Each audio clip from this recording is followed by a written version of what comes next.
Important question for all. What percent of the world believes God or gods created their race as being the chosen and or favorable one?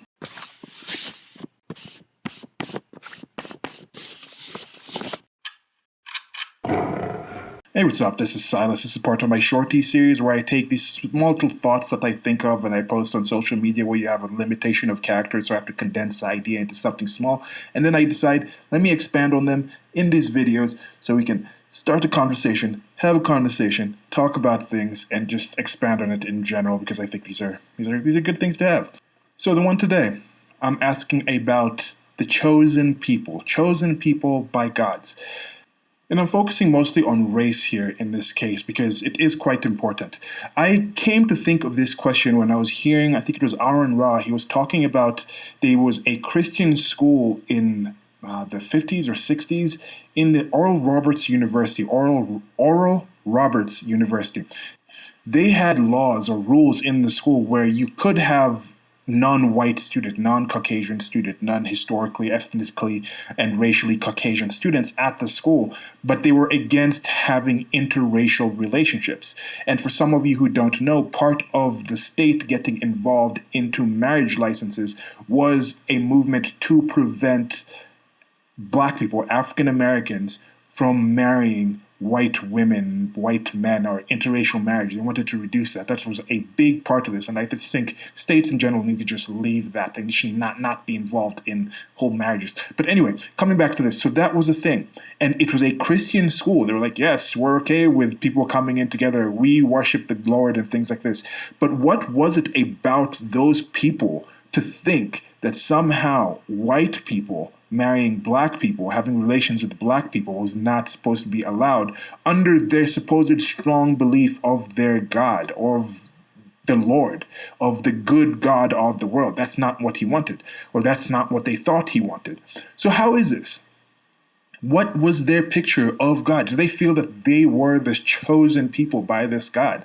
Now, this comes back to the whole white Jesus thing. You have a lot of people talking about how there's a lot of movements and things like this in different forms of media of taking white characters and changing them to other characters for identity politics reasons and virtue signaling and things like this. And the whole time I'm like, white Jesus? You guys have been doing that for a while. That's just kind of what people do. People take things and transfer it to the people that they think it's going to make it to be more, it's going to appeal more to them. There's a reason most religions' gods look like the people, at least once we started anthropomorphizing those gods, because it made more sense. And even in general, these religions were developed by people who didn't really have awareness of many other people. So it made sense that they're like, hey, if gods look like people and most of the people that we see look like this and happen to be successful, then that's what's going to happen. They're going to be this way. So when they took this Middle Eastern religion, this Abrahamic religion, and transferred it to the West, to European places that were predominantly white, they changed the characters and figures to be predominantly white. Now, how important is this? How does this change your view on things? If you truly believe, like let's say the Adam and Eve, or whatever Adam and Eve first kind of people story that your religion has, you truly believe that the God had people, especially with Christianity, when you're saying God made man in his image. If you have that as a thing and you think races actually exist, then that goes to, it just rationally follows that if you think races are actual different things, you think God chose to make two humans to begin with, chose to send his son to earth to begin with and be born into a race, or to be created into a race and have the first humans be races. There is a race you have in mind. And if you think you're part of that race, that adds something. It's going to add something to your life. That's why when people say, oh, religion is just personal, it's not just personal. It has ramifications for the way you approach the world.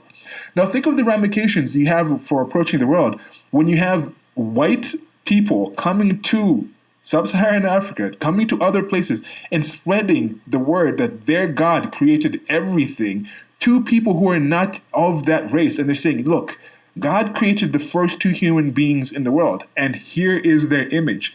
Their image is similar to us who are coming here to your land. This is the Son of God. And look, he is this race.